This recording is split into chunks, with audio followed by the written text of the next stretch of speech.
दोस्तों, पिछले बार मैंने आपको बताया था कि एग्रीगेट डिमांड और एग्रीगेट सप्लाई। आज मैं इससे पहले मैंने सारे आपको बता दिए कि कैसे कंजप्शन कर्व बनती है, कैसे इन्वेस्टमेंट कर्व बनती है और कैसे सेविंग कर्व बनती है। आज मैं आपको ये प्रूव करना चाहता हूँ कि AD इजिकल टू AS कब होता है। अर्थात हमने प्रूव क्या करना है, AD is equal to AS। AD क्या है? AD means aggregate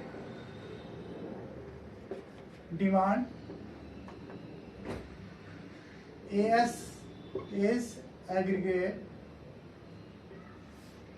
supply.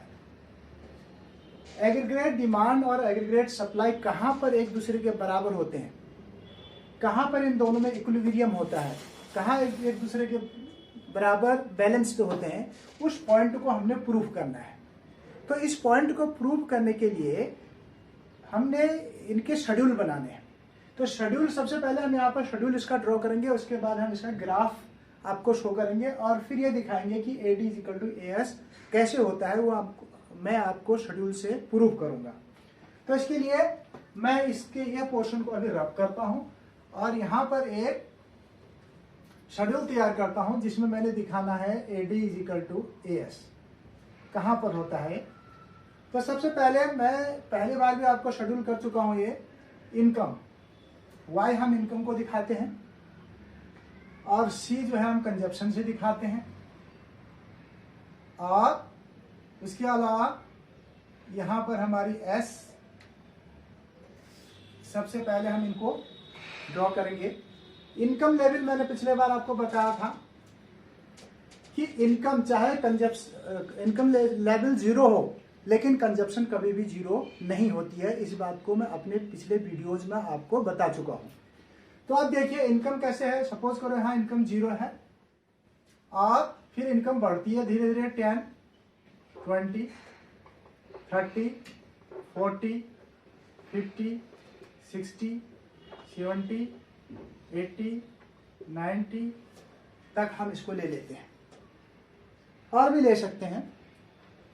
अब कंजप्शन मैंने कहा कि आपको कभी भी 0 नहीं होती है। सपोज करो कि जब 0 लेवल है तो यहाँ पर कंजप्शन 20 है और फिर ये बढ़ती जाती है 25, 30, 35, 40, 45, 50, 55, 60, 65। देखिए आपने देखा होगा कि इनकम लेवल जब 0 थी तो कंजप्शन 0 नहीं है। मतलब अब ये क्वेश्चन आता है कि अगर इनकम है ही नहीं तो कंजप्शन कहाँ से होगा। जिस समय इनकम 0 होती है तो उस समय भी कोई भी आदमी कुछ न कुछ कंजप्शन करता है, और वो कहाँ से करता है? वो कंजप्शन अपने पास्ट सेविंग से करेगा। अब पास्ट सेविंग से करता है तो जैसे जैसे उसकी इनकम बढ़ती है, इनिशियली यहाँ 0 है और धीरे धीरे ये बढ़ रही है 10, 20, 30, 40, यहाँ 90 तक चली गई है। Initially it is 0, gradually it is 90 in crores you can से।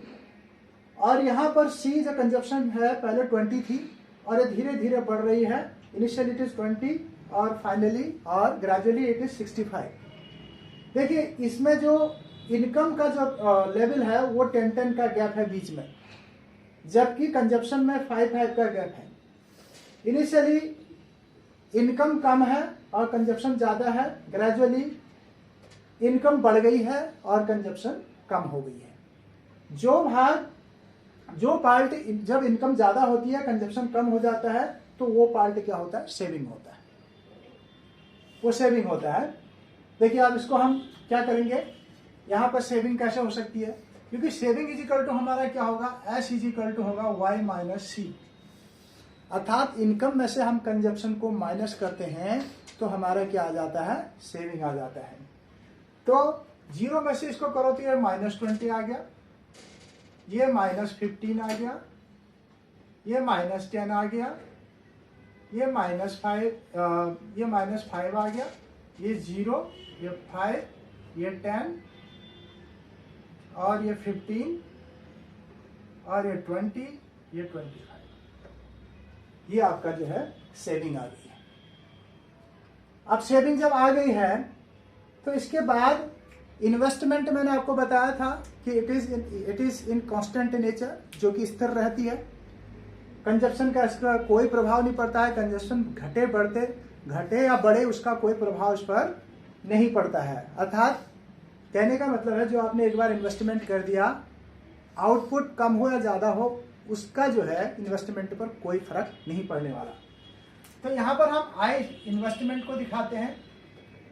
ये हमारी 20, ये 20, ये 20, ये 20, क्योंकि ये कांस्टेंट होती है इसलिए हम इसको 20 ले रहे हैं। 20, 20, 20, 20, ये हमारा इन्वेस्टमेंट लेवल है। अब देखिए हमने सिद्ध क्या करना है, हमने प्रूफ क्या करना है, AD इक्वल टू AS हमने प्रूफ करना है, जिसके लिए मैं आपको दिखाना चाहता हूं एक एक करके। इनकम लेवल हम क्या दिखाते हैं, एक छोटा सा ग्राफ भी मैं आपके सामने शो करना चाहता हूं। X and y axes, x axes पर हम इनकम लेते हैं, वाई एक्सेस पर हम क्या लेते हैं, कंजप्शन,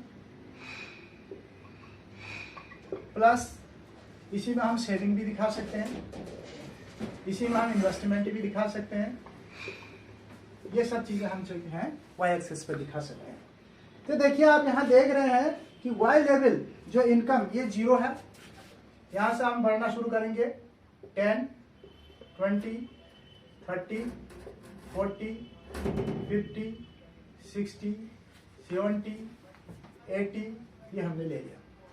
सिमिलरली वाई एक्सेस पर भी हम लेंगे 10, 20, 30, 40, 50, 60, 70, 80, 90 तक ले लिया।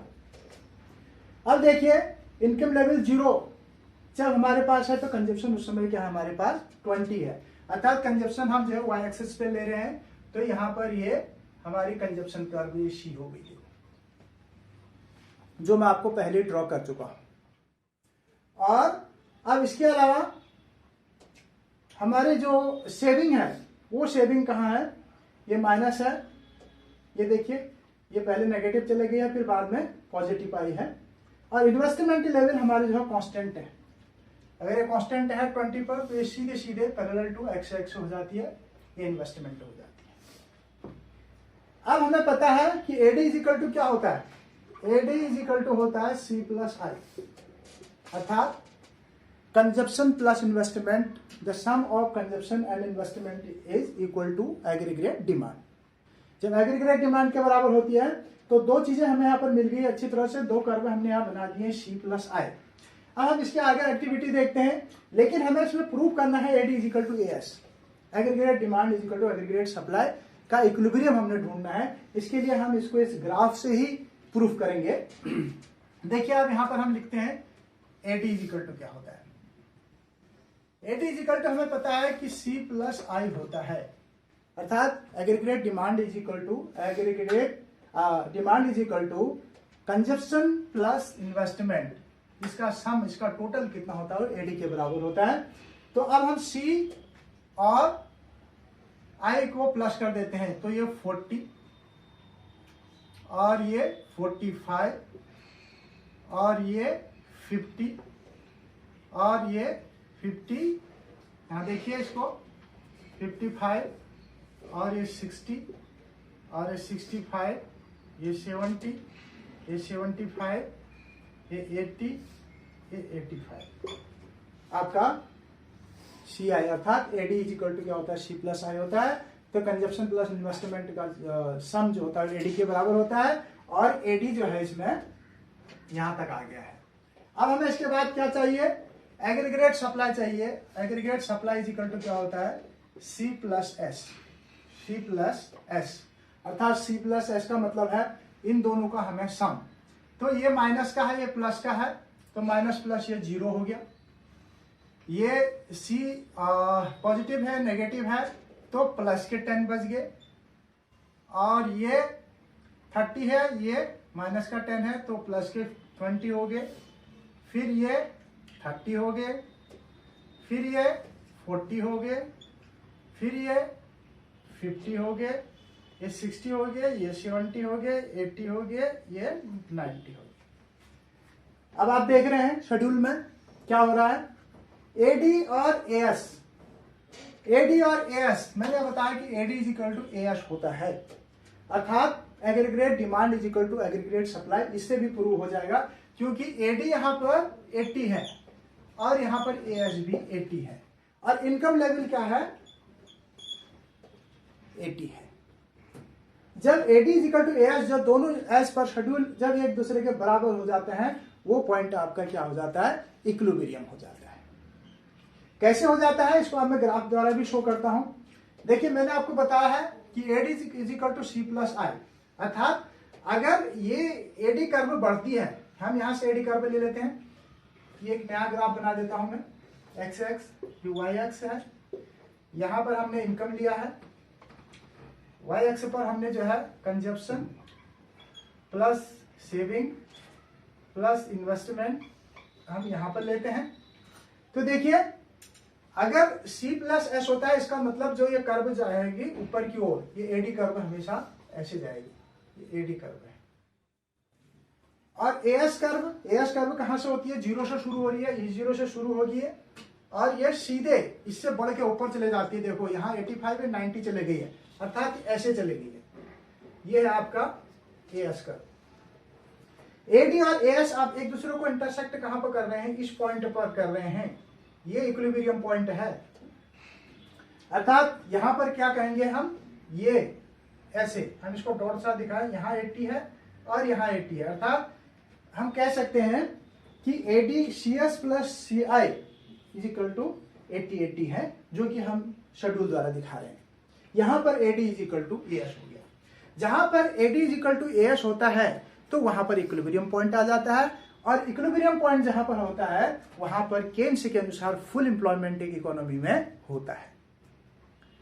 अर्थात फुल एम्प्लॉयमेंट कहां पर होता है, जहां पर AD is equal to AS होता है, उस जगह पर इक्विलिब्रियम पॉइंट आ जाता है और वहां पर केन्स के अनुसार उस जगह पर इक्विलिब्रियम पॉइंट होता है, उसे हम इक्विलिब्रियम कहते हैं। तो यही हमने आज का प्रूव करना चाहिए था कि AD is equal to AS होता है, अर्थात aggregate demand is equal to aggregate supply होता है। तो यहीं पर इनकम और एम्प्लॉयमेंट का डिटर्मिनेशन होता है। क्यों, क्योंकि जहां पर AD is equal to AS होता है उस समय एक इकोनॉमी फुल एम्प्लॉयमेंट में होती है। लेकिन सवाल यह है कि अगर इससे पहले इक्विलिब्रियम पॉइंट से पहले अगर एडी, अब इससे क्या होता है, मैं इसको साफ कर रहा हूं, थोड़ा सा इसको साफ कर रहा हूं। अगर हम कहते हैं कि AD is greater than AS और यहां पर हम इस साइड ले लेते हैं AD is smaller than AS, इन दोनों का क्या इफेक्ट होता है, क्योंकि ये पॉइंट हमने क्या किया कि AD is equal to AS हमने प्रूव किया जहां पर फुल एम्प्लॉयमेंट होता है। लेकिन ऐसे भी तो सिचुएशन हो सकती है जब एडी एएस से बड़ा हो, अर्थात इस जगह पर हम देख रहे हैं कि इससे पहले जो है एडी बड़ा है, ये एडी जो है इससे बड़ा है, एएस कर्व नीचे की ओर फॉल कर रही है, नीचे से ऊपर की ओर जा रही है और यहाँ जो है एएस कर्व ऊपर हो गई है और एडी नीचे की ओर आ गई है। तो ऐसी सिचुएशन पर हम क्या करें, अर्थात इस साइड जो हमारा है ये AD is greater than AS है और यहाँ इस साइड से उधर को हमारा AD is smaller than AS है। ये दो सिचुएशन है हमारी। इस कंडीशन में इकोनॉमी पर क्या असर पड़ेगा उसको हमने देखना है। देखिए सबसे बड़ी बात है कि जिस समय AD is equal to AS होता है, अर्थात एग्रीगेट डिमांड ज्यादा होती है, तो उस समय क्या होता है, employment, increase in employment, increase in employment, इस समय जो है एम्प्लॉयमेंट बढ़ेगा। अब एम्प्लॉयमेंट बढ़ेगा तो लोगों की इनकम बढ़ेगी, इंक्रीज इन इनकम, अर्थात लेवल ऑफ इनकम बढ़ेगी और एम्प्लॉयमेंट बढ़ेगा, इनकम बढ़ेगी तो लोगों का लिविंग स्टैंडर्ड अच्छा होगा, उनकी परचेज पावर बढ़ेगी, इंक्रीज परचेज बढ़ेगी। अब परचेज बढ़ेगी तो सेविंग बढ़ेगी, सेविंग बढ़ेगी तो इन्वेस्टमेंट भी बढ़ेगा और इन्वेस्टमेंट बढ़ेगा तो ओवरऑल क्या होगा कि increase in national income, national income अर्थात जो राष्ट्रीय आय है हमारी, जो नेशनल इनकम है वो भी बढ़ेगी। कहने का मतलब है जब AD is greater than AS, जब एडी एएस से बड़ा होता है तो उसका इफेक्ट जो है नेशनल इनकम पर क्या प्रभाव पड़ता है अर्थात इकोनॉमी पर क्या असर जाता है, तो उस समय इंक्रीज इन एम्प्लॉयमेंट बढ़ेगा। क्यों? क्योंकि डिमांड ज्यादा है और सप्लाई कम है, तो उस डिमांड को बढ़ाने के लिए अर्थात लोगों की इच्छा को पूर्ति करने के लिए ज्यादा जो ऑनर होगा वो ज्यादा एम्प्लॉयमेंट करेगा, रोजगार बढ़ेंगे तो ऑब्वियसली वो बहुत लोगों को रोजगार देगा, लोगों की इनकम बढ़ेगी तो लोगों की परचेज पावर बढ़ेगी, और परचेज पावर बढ़ेगी तो लोग इनकम बढ़ने से कुछ खाएंगे और कुछ सेव करेंगे, तो सेविंग बढ़ेगी, और सेविंग बढ़ेगी तो उनके मन में एक नया प्लान आएगा तो हम आगे क्या करें, तो वो उस पैसों को कहीं इन्वेस्टमेंट भी करेंगे, इन्वेस्टमेंट करेंगे तो फिर बिजनेस बढ़ेंगे, और फिर उसके अलावा क्या होगा, अल्टीमेटली ये सब क्या होता है कि हमारा ऑब्जेक्टिव क्या है, ये दैट इंक्रीज नेशनल इनकम, और इसमें क्या होता है कि नेशनल इनकम बढ़ती है। इक्विलिब्रियम पर मैंने आपको पहले बताया AD is equal to AS, जहां पर होता है वहां पर एम्प्लॉयमेंट और इनकम जो है बराबर होती है, वो इक्विलिब्रियम पॉइंट होता है। लेकिन इसका उल्टा अगर ये हो जाता है कि एडी जो है वो कम हो जाती है और एएस जो है वो ज्यादा हो जाती है, इसका मतलब कि एग्रीगेट डिमांड जो है कम हो गई और एग्रीगेट सप्लाई ज्यादा हो गई। सप्लाई आपकी ज्यादा होगी लेकिन उसकी डिमांड नहीं है, तो अल्टीमेटली जो है बिजनेसमैन के ऊपर एक बर्डन आ जाएगा, और वो कहेगा मैंने तो इतना जो है सप्लाई कर दिया है लेकिन इसका डिमांड नहीं है कहीं से, तो उसके अल्टीमेटली उसके दिमाग में क्या आएगा कि वो जितना लोग उसने एम्प्लॉयमेंट में रखे थे उनको रिड्यूस कर देगा, तो फॉल इन एम्प्लॉयमेंट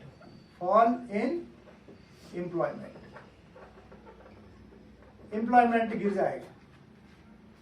अगर एग्रीगेट डिमांड कम होती है और एग्रीगेट सप्लाई ज्यादा हो जाती है तो सप्लाई बढ़ने से क्या होगा कि क्योंकि उसको वर्कर प्रोड्यूस कर रहे हैं और वर्कर उसको सप्लाई करते ही जा रहे हैं, तो इसका मतलब कि एम्प्लॉयर क्या करेगा, एम्प्लॉयमेंट को कम कर देगा ताकि वो गिर जाए, ताकि सप्लाई कम हो जाए, और सप्लाई जब एम्प्लॉयमेंट कम होगा तो फॉल इन इनकम, लोगों की इनकम गिर जाएगी,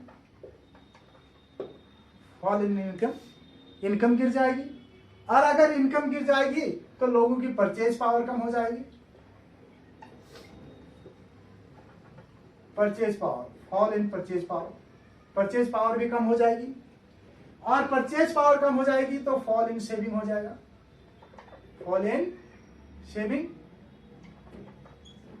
लोगों की सेविंग पावर कम हो जाएगी। अगर सेविंग कम हो गई तो इन्वेस्टमेंट फॉल इन इन्वेस्टमेंट हो जाएगा, फॉल इन इन्वेस्टमेंट हो जाएगा, और फॉल इन इन्वेस्टमेंट हो जाएगा तो फॉल इन नेशनल इनकम हो जाएगा, नेशनल इनकम हो जाएगा। तो हमने देखा कि इसकी सिचुएशन से कितनी है, there are 3 situations, one is AD is equal to AS, you can say that aggregate demand is equal to aggregate supply, वहां पर केंद्र के अनुसार फुल एम्प्लॉयमेंट होता है। लेकिन फुल एम्प्लॉयमेंट को शो करने के लिए मैंने आपको पूरा शेड्यूल शो किया, ग्राफ बनाया, सब आपको शो किया एक एक चीज। इसके बाद हमने देखा कि अगर एग्रीगेट डिमांड एग्रीगेट सप्लाई से ज्यादा होती है तो उसका इफेक्ट इकोनॉमी पर क्या पड़ता है, वो मैंने आपको एक एक बार समझा दिया कि यहाँ इंक्रीज इन एम्प्लॉयमेंट होगा, क्योंकि अगर लोगों की डिमांड बढ़ेगी और एम्प्लॉय कम होंगे तो एम्प्लॉयर क्या करेगा, ज्यादा अपॉइंटमेंट करेगा, और अपॉइंटमेंट करेगा तो उनको तनख्वाह देनी पड़ेगी, तो उनका इनकम बढ़ेगा, इनकम बढ़ेगी तो उन लोगों का लिविंग स्टैंडर्ड अच्छा होगा, वो परचेज ज्यादा करेंगे, और परचेज ज्यादा करेंगे तो जितना पैसा वो कमा रहे हैं सबका सब तो वो एक्सपेंडिचर नहीं करेंगे, उसमें से कुछ सेविंग भी होगा तो सेविंग बढ़ेंगे, और सेविंग बढ़ेंगे तो उनके मन में प्लान आएगा कि कहीं इन्वेस्टमेंट करें तो इन्वेस्टमेंट भी करेंगे, और अल्टीमेटली ये क्या करेंगे, सारी चीज नेशनल इनकम को इंक्रीज करेंगे। तो कहने का मतलब है हमारे पास जब एग्रीगेट डिमांड कम होती है और एग्रीगेट सप्लाई ज्यादा होती है तो हमारे लिए ज्यादा बेनिफिशियल है, क्योंकि उस समय हमारी नेशनल इनकम इंक्रीज होती है। और एडी अगर ये इसका कम हो जाता है, मतलब कहना चाहिए कि एग्रीगेटेड डिमांड अगर कम होती है, एग्रीगेटेड सप्लाई ज्यादा हो जाती है, तो भाई हमारे पास इतना स्टॉक पड़ा हुआ है, उस स्टॉक को लेने वाला कोई नहीं है, तो क्या होगा अल्टीमेटली, तो हम क्या करेंगे कि भैया इतना क्यों करना है, क्यों इतना सप्लाई करना है, तो इसलिए जो है हम उस स्टॉक को कम करने के लिए एम्प्लॉयमेंट को कम कर देते हैं ताकि प्रोडक्शन कम हो। तो फॉल इन एम्प्लॉयमेंट हो गया।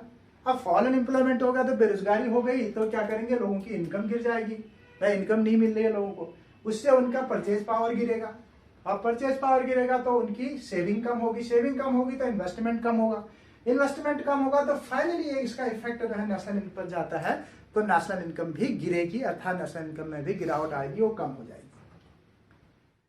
तो इस तरह से अगर हम एक इकोनॉमी को केन्स के अनुसार, अगर हम एक इकोनॉमी को हमेशा अच्छा रखना चाहते हैं, स्टैग्नेंट मतलब कि अच्छे फ्रूटफुल रखना चाहते हैं, तो एडी इक्वल टू एएस अर्थात एग्रीगेटेड डिमांड और एग्रीगेटेड सप्लाई जहां इक्विलिब्रियम पर इकोनॉमी होती है, तो वही इकोनॉमी सबसे अच्छी मानी जाती है केन्स के अनुसार। लेकिन अगर हम ये देखें कि एडी इक्वल टू एएस, अगर हमें इकोनॉमी को और फ्रूटफुल बनाना है, तो उस समय हमारी ये सिचुएशन अच्छी है, एडी इक्वल टू एएस अर्थात जहां एग्रीगेटेड डिमांड ज्यादा है और एग्रीगेट सप्लाई कम है। पर ये कब तक होना चाहिए, अप टू पॉइंट इक्विलिब्रियम तक। आज की क्लास में इतना ही, थैंक यू, अगली क्लास में फिर मिलेंगे, धन्यवाद।